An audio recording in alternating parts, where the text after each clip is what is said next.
حضور صلی اللہ علیہ وسلم کی تشویق کے ترجمے میں حضرت مالک لائے ہیں اسے ان مولا ابی بکر ابن عبد الرحمن ابن ابی صالح سمان عن ابی ہریرہ ان رسول اللہ صلی اللہ علیہ وسلم قال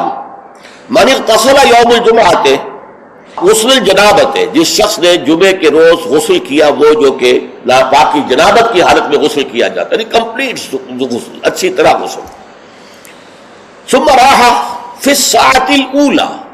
پھر جو شخص پہلی گھڑی میں پہنچ گیا مسجد میں، فکأنما قرب بدنۃ من، تو ایسے ہے کہ جیسے اس نے ایک اونٹ قربان کیا اللہ کی راہ میں، صدقہ دیا. ومن راح فی الساعۃ الثانیۃ، جو دوسرے گھنٹے میں دوسری گھڑی میں گیا، فکأنما قرب بقرۃ، تو ایسے ہے جیسے کہ ایک گائے اس نے اللہ کی راہ میں صدقہ کر دی اور ذبح کر دی، خیرات کر دی.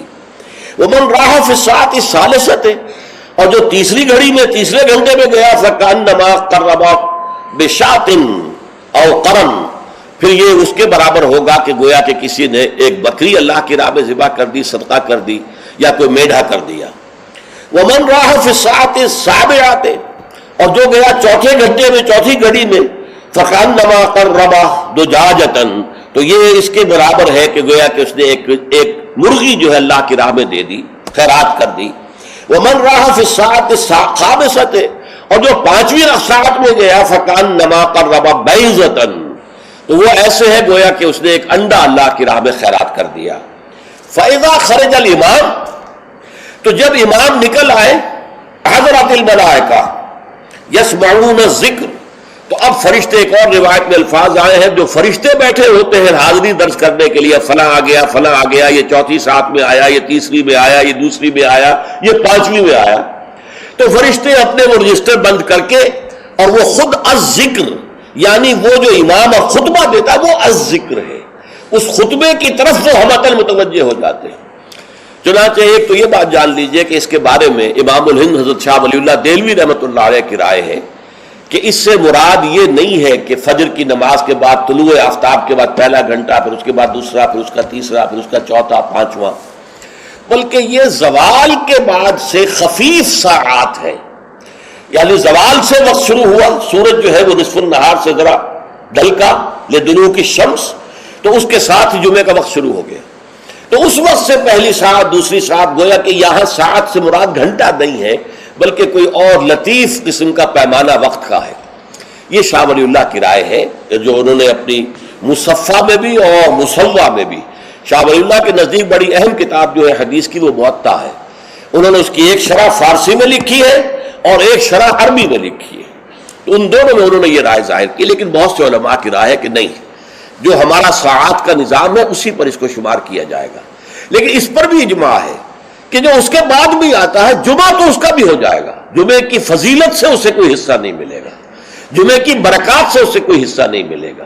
جمعے کا جو خاص مقام اور مرتبہ ہے اس کی حیثیت سے وہ محروم رہے گا. لیکن جہاں تک فرضیت جمعہ ہے، وہ اس فرضیت جمعہ جو ہے وہ اس کی طرف سے ادا ہو جائے گی.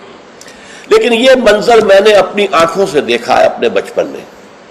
اور وہ یہ سرسا ایک جگہ تھی، وہ تحصیل تھی ضلع حصار کی، وہاں میری بسم اللہ ہوئی، پھر وہ نورانی قاعدے سے ہماری تعلیم شروع ہوئی. تو جس مسجد میں یہ سارا کام ہو رہا تھا، بڑے مرکزی مقام پر وہ مسجد تھی. کبھی کبھی اب بھی مجھے خواب میں وہ مسجد آتی ہے، اور اس مسجد میں جمعے کے دن میری اپنی جو مشاہدے کی بات ہے کہ یوں سمجھیے اشراق کے بعد سے لوگوں کی آمد شروع ہو جاتی تھی، اور دیہات سے لوگ آیا کرتے تھے. وہاں ایک خاص قوم تھی، غالباً وہ ارائی تھے، اس رائی علاقے کے ارائیوں کو وہ پچادے کہتے تھے، جیسے کہ راجپوتوں کو رانگڑ کہا جاتا ہے. لیکن یہ کہ وہ لوگ آتے تھے اونٹوں پر سوار ہو کر، آس پاس صحرا کا علاقہ تھا، سفید کپڑے، سفید کرتے، سفید ان کے تہبند اور سفید ان کے صافے، اونٹوں کے اوپر سوار چلے آ رہے چلے آ رہے چلے آ رہے. اس لیے کہ دیہات میں جمعہ نہیں ہوتا، اور اس وقت اس پر سختی کے ساتھ عمل ہوتا تھا کہ اصل میں جمعہ جو ہے وہ شہر میں ہے. تو وہ آتے تھے اور مسجد جو ہے وہ صبح ہی سے بھر جاتی تھی. کہیں ایک جگہ کوئی شخص کھڑا واز کہہ رہا ہے، کچھ لوگ اس کے گرد جمع ہے، کہیں کوئی شخص بیٹھے ہوئے قرآن خود ہی پڑھ رہا ہے، کوئی نوافل پڑھ رہا ہے. یہ نقشہ میں نے اپنی آنکھ سے دیکھا ہے، بچپن کا یہ نقشہ. اب وہ معاملہ ختم ہو گیا، بالکل ختم ہو گیا. اب تو بھاگ دوڑ کر کے جو ہے وہ لوگ جمعے میں پہنچتے بھی اس وقت ہے جبکہ وہ عربی کا خطبہ شروع ہونے والا ہو. اس لیے کہ عام طور پر تقریروں کے اندر کوئی خاص مواد ہوتا نہیں ہے، یا فرقہ واریت کی تبلیغ ہو رہی ہوتی ہے، یا سیاسی مسائل کے اوپر دھواں دار تقریریں ہوتی ہیں، لوگوں کو ان سے دلچسپی نہیں، تو فرض ادا کرنے کے لیے بس وہ جب خطبے کی اذان کا وقت ہوتا ہے تو اس وقت وہ پہنچ جاتے ہیں، نماز ادا ہوئی اور روانہ ہو گئے۔ اللہ اللہ خیر صلی اللہ۔ میں سب سے پہلے آداب جمعہ اس کے عنوان سے عرض کر رہا ہوں کہ جمعے کے روز غسل واجب ہے تقریباً، علی کل محتلم، یہ حضور کے الفاظ یہ ہیں، غسل الجمعہ کے واجب علی کل محتلم، جو بھی بالغ ہو چکا ہے مرد، عورت پر تو ظاہر بات ہے کہ جمعہ فرض ہے ہی نہیں، جیسا کہ میں عرض کر چکا ہوں، اس کے لیے جمعے کا غسل واجب ہے۔ اور اندازہ یہ ہوتا ہے، میں یقین سے تو نہیں کہہ سکتا، کہ جیسے ہی جمعے کے لیے روانگی ہو اس وقت غسل کیا جائے۔ پھر حضور نے یہ بھی فرمایا ہے کہ اچھے کپڑے پہن کر جاؤ، دھلے ہوئے کپڑے پہن کر جاؤ۔ آپ نے فرمایا کہ کیا تم میں سے کسی شخص کے لیے یہ ممکن نہیں ہے کہ اپنے جو محنت کے کپڑے ہوتے ہیں، محنت یعنی جب کہ مشقت کرتا ہے، ایک لوہار بیٹھا ہوا ہے اور وہ بھٹی کے سامنے بیٹھ کر کام کر رہا ہے، تو پسینے آئیں گے اس سے،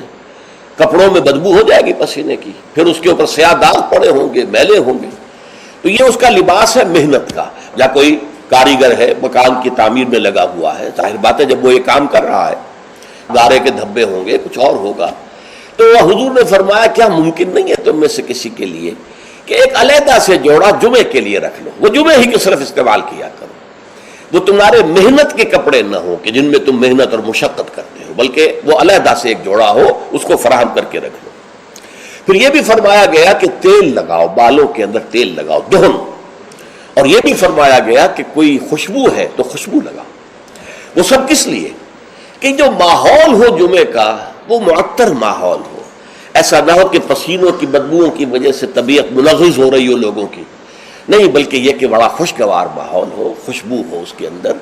اور یہ کہ کپڑے اچھے پہن کر لوگ بیٹھے ہوئے ہوں۔ بلکہ اسے کہا گیا الجمعہ تو عید المسلمین،